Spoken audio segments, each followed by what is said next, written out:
রোজ রোজ মাছের একই ঝোল ঝাল খেয়ে যদি বোর হয়ে গিয়ে থাকেন, তাহলে মাছের এই নতুন রেসিপিটি অবশ্যই একবার ট্রাই করে দেখুন। আপনার পরিবারের সকলেরই আশা করছি পছন্দ হবে। তো তার জন্য প্রথমেই আমি একটা পেস্ট তৈরি করে নেব। তার মধ্যে দিয়ে দেবো বেশ খানিকটা ধনেপাতা, আর দিয়ে দেবো 1 মুঠো মতন পুদিনা পাতা, আর দিয়ে দেবো সামান্য একটু কারি পাতা। কারি পাতার পরিমাণটা আমি এখানে কম নিয়েছি। দিয়ে দেবো 7-8টা মতন রসুন, আর দিয়ে দেবো একটা মাঝারি সাইজের পেঁয়াজ, আর দিয়ে দিচ্ছি সামান্য একটু আদা কুচি, আর দিয়ে দেবো স্বাদ অনুযায়ী ঝাল। যে যেরকম ঝাল খাবেন সেই হিসাবে দেবেন, তবে এটা একটু ঝাল ঝাল খেতেই ভালো লাগে। আর সামান্য একটু জিরে দিয়ে আমি ওটাকে পেস্ট করে নেব।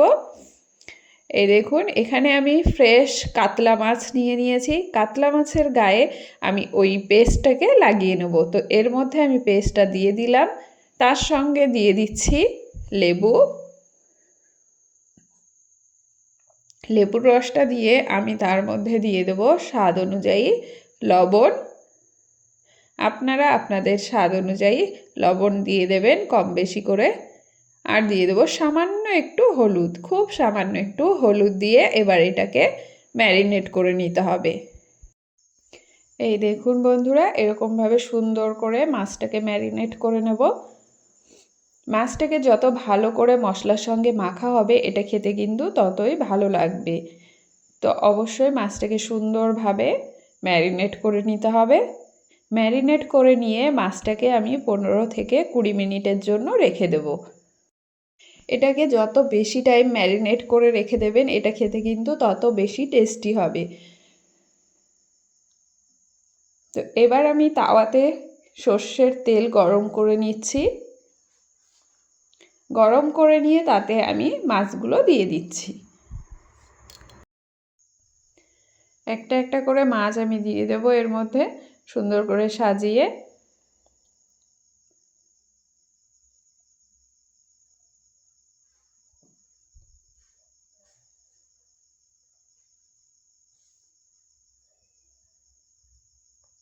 এভাবে একবার বাড়িতে অবশ্যই ট্রাই করে দেখুন, এটা খেতে কিন্তু খুব ভালো লাগবে।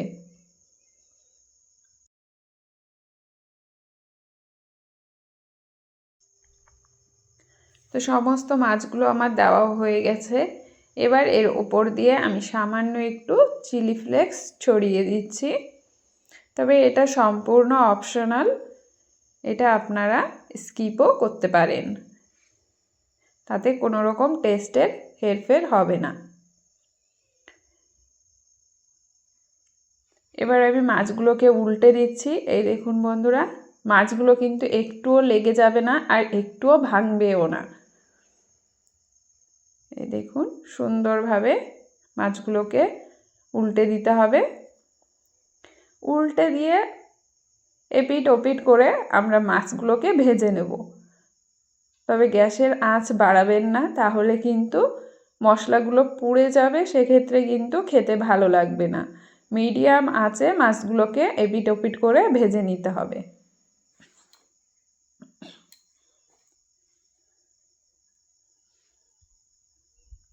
তো আমার রেসিপিগুলো আপনাদের কেমন লাগছে অবশ্যই কিন্তু কমেন্ট করে জানাবেন।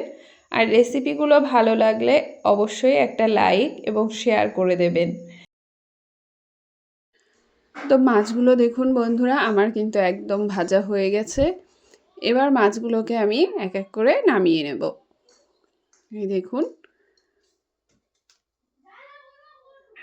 তো আমার আজকের এই ইউনিক রেসিপিটি বাড়িতে অবশ্যই একবার ট্রাই করুন। আর ট্রাই করে আমাকে কমেন্ট করে জানান আপনাদের কেমন লাগলো।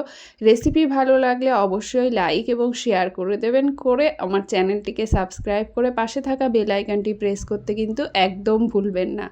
দেখা হবে আরেকটি নতুন রেসিপির সঙ্গে। ততক্ষণের জন্য সকলে সুস্থ থাকবেন, ভালো থাকবেন। টাটা।